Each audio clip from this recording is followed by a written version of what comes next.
Once upon a time, about 74 years ago, this egg dropped from the sky on a whole bunch of sand, so it must have been in the Middle East.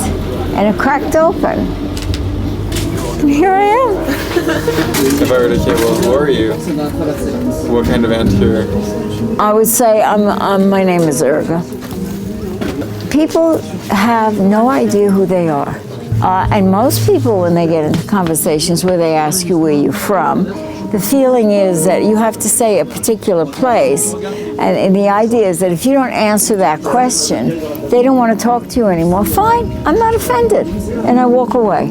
I've lived in many places, and I've lived with many different classes of people, and I didn't feel any different from them on certain levels, because essentially we're all human beings and we're all connected. I can go with, I found poor people to be the most humble and the biggest givers.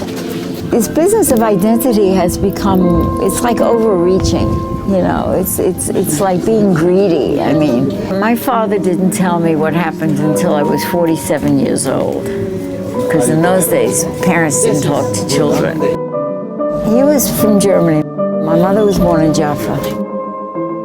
He experienced World War I as a child, and food shortages were so great during World War I. So you had to like take a train 50 kilometers somewhere to get coffee or flour or something, but you couldn't take a train back. And he told me stories how they would walk back the 50 kilometers, you know, him and his brothers with the food, because if they were caught on the trains, the German soldiers would take it away. He was a young man and he didn't like where he was living, so he decided to travel and ended up in the Middle East, whatever the Middle East was at that time, which is certainly not what it is today. And of course, in those days, it was the government of Palestine and you couldn't get a job. So he, like the Egyptians now today in Jordan work in construction, in those days that's what you did if you were a foreigner. The population was very small. The state of Israel had not been created yet. It was a much better place in many ways than it is today, because people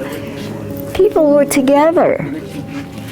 And there was no issue about differences. The religion doesn't have anything to do with it, really. My mother was born in Jaffa. My mother went to a French Christian convent school. And so I was brought up with three religions, because at the time of my mother's youth, there wasn't the issue that there is today. There was no issue. Everybody was living with everybody else very nicely, very friendly. They slept in each other's houses, they ate in each other's houses, and there was no problem. But they all knew each other's religion, they knew each other's language, and there was a sense of building a future. I don't think you have that anymore. It's the same thing, you know, it's like you have this dream and you go on and on and on, and then one day you wake up and the dream is a nightmare. It was that particular time which started problems, because that was a very intense time to keep people separated from each other. World War I was a lot of stuff going on in the Middle East because the British were fighting the Turks. And they didn't leave after they beat the Turks. They just hung around. And then there was this whole process that was going on about creating the State of Israel, and they were involved in that. The British were the occupiers, and the Zionists were in it because they were using the British, and the British were using the Zionists because they both wanted empire. So they weren't exactly behaving very nice, according to my father. The idea was, you know, divide and conquer, separate the people from each other. And local people would get together and find out which British soldier did what and go after them. And it got to the point where it was a civil war, 34, 35, 36. But the real heavy stuff, the real serious, you know, throwing everybody out thing was by 1948. And we weren't there anymore. It was suggested that we leave if we wanted to be okay. So, I mean, if somebody suggests that to you, and at the time, my father's brother was living in the States, so he had a sponsor. In those days, you needed a sponsor. to go to the United States. So we got to America. So I was 3 years old. We came to New York, Manhattan. Lower East Side, then Riverside Drive, and then we ended up in Washington Heights. When you got to America, the trick was that you had to assimilate immediately, which meant you had to learn English. Well, my mother already knew English from the British in Palestine, so my father had to go to school. I was only 3 years old. I didn't have a command of any language, so it was very easy. My mother spoke 5 languages and was well educated, so she could get a job during World War II, a high-paying job, and she put him through school. And he became one of the first electrical contractors in New York City, but this was in the 40s, before they started building all the big buildings. It wasn't easy in New York, even in those days. I mean, people were more together in a sense because they had the same economic position. There was no middle class, so most people knew each other, most people were nice.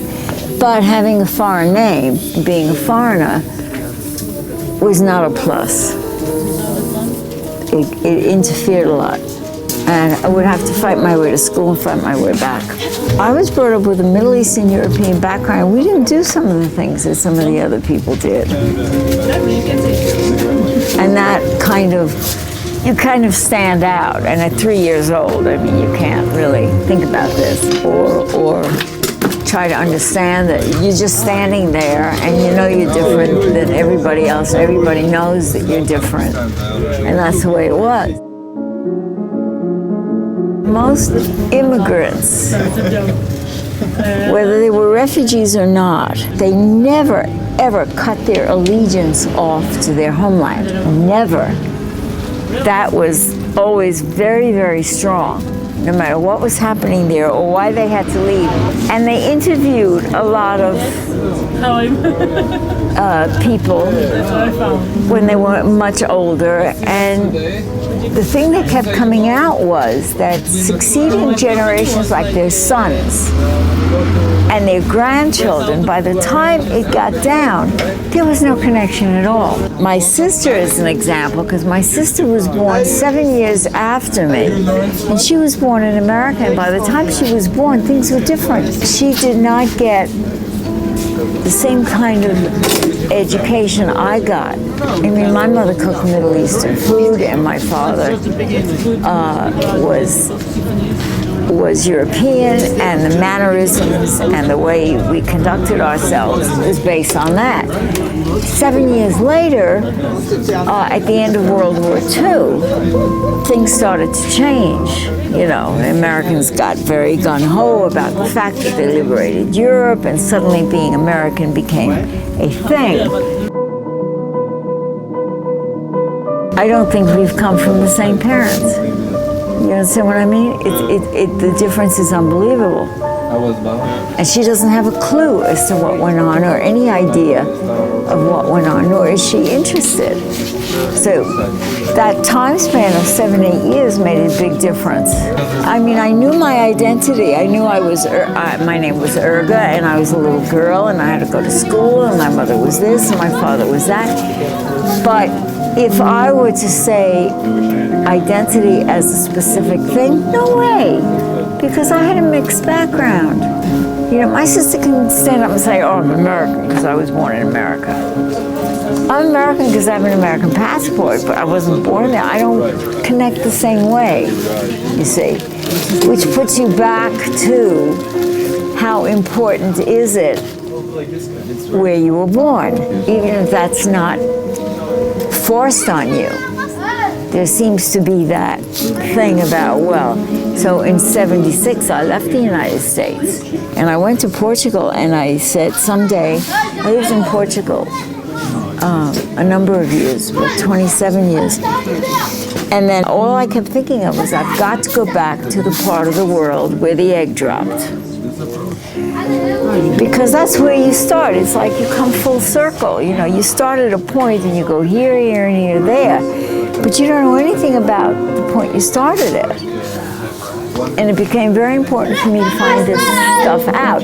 Maybe you can say, okay, that could have been because of wanting some kind of information about identity. Yeah, I won't say no. I went back in '95, so that was 56 years. And I wanted to see members of the family who I had never seen, who had never seen me.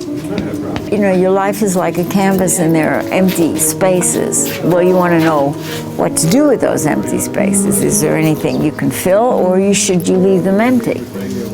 You know, it's just a matter of gathering information so you could put pieces together and then go on. Things had changed so completely, and I didn't know very much about those changes, and I wanted to find out about those changes and why those changes.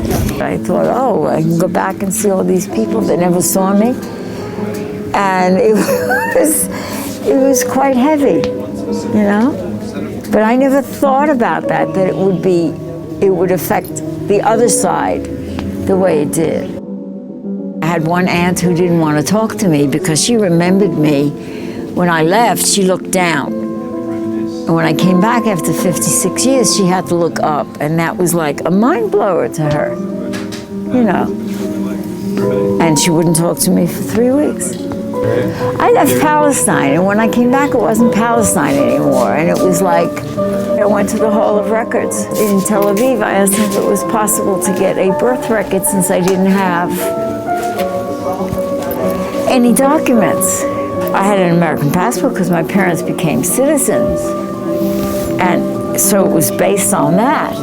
And I had copies, I still have them, of their naturalization papers, and it said Palestine.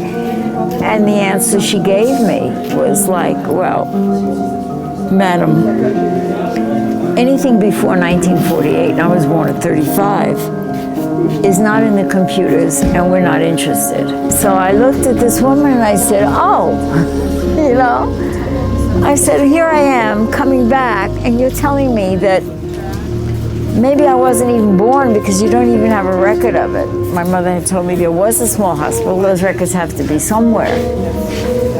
And at the same time, with that kind of answer, you have eliminated a lot of families.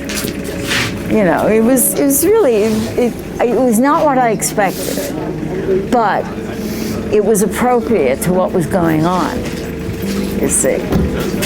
And then it kind of filled in the story for me also. I mean, I knew about what my father told me, I knew about what I had studied, but there were a lot of things that you didn't know, because there were a lot of things that weren't supposed to be told to people. So with an answer like that, it just put the whole picture together. The house that my grandfather built is a national monument, but that's on some old streets. But I found Tel Aviv, I didn't like Tel Aviv at all. I found it was too Western and too modern and too expensive and too, you know, something was missing, something was lost. And I lived in Jerusalem, I lived in Al-Quds, and I did archaeology, so I lived in Palestinian places, which of course is now being held against me. Jerusalem was a very aggressive place, the energy of the people. One young guy said to me, you don't really belong here. And I looked at him, I said, where were you born? And he told me somewhere in Russia, some village. I said, well, I was born about 20 kilometers from the spot that we're talking. So I don't know what you mean I don't belong here. You know, what does that mean? Because I didn't have the same beliefs as he did with religion. I felt that I had filled up the black holes in my canvas, and I understood that that's the way things were and that's where they were. And I said, okay, fine, now I can close that part of the book and move on. And today there's a lot of Israelis, young Israelis, that have left because they have no future. They don't agree anymore with the politics and what's going on, and they just left. You know, I mean, why does it have to be this way? History doesn't repeat itself, men do. And I think the thing that fascinates me is how easy it is to separate people from each other. You look at all the times in history. I mean, Yugoslavia is a perfect example.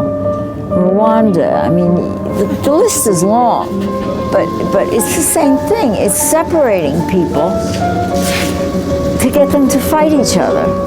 And I'm fascinated with the fact that this is so easy to do. It isn't about French or German or Italian. It's about the fact that we're all human beings and we have screwed up, excuse my language, we have loused up our existence on this planet.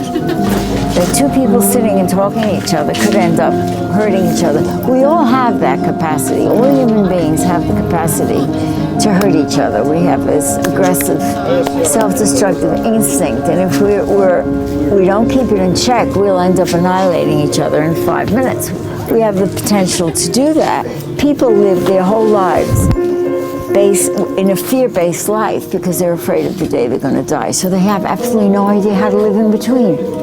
And the human condition is a mess, and it has always been a mess, and it will always be a mess because the aggressive and self-destructive instincts which is in each of us, human beings have not figured out how to live with those instincts in a communal situation.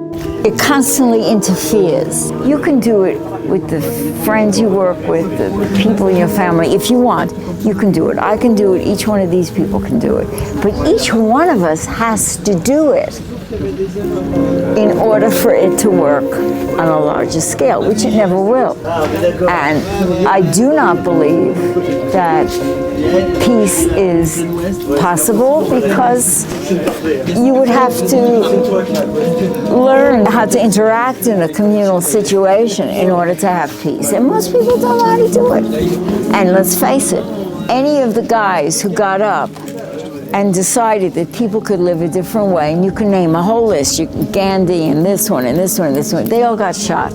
Mark Twain said the stupidity of mankind is infinite, and Emerson said that the man's greatest passion is greed. So that's what you have. And you put those two together, and the majority of the world lives like that.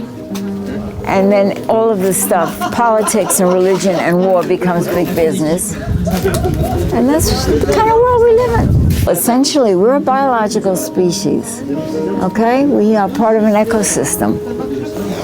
And human beings turned their back on nature and developed a mechanical material vision. They haven't a clue how to really make it work. Just because you have 2 cars or you live in a house full of technology, it doesn't take away your fear. It doesn't take away your bad feelings inside. So what are you doing? We're still all human beings, and we're all going to go through the same process in our existence. Just like all societies go from primitive and they go through the same process. And it's funny because they'll all go through the same process and they'll all end up in the same point. People become very pretentious because they think they're very special and blah, blah, blah because of this and that. Well, in my estimation, in my conclusion, is that people are really nothing and they're going nowhere. They think they are, but they're really going nowhere. You know, we all have to be born and we're all going to have to die. So what you do in between is what's important. You know, I mean, this is it.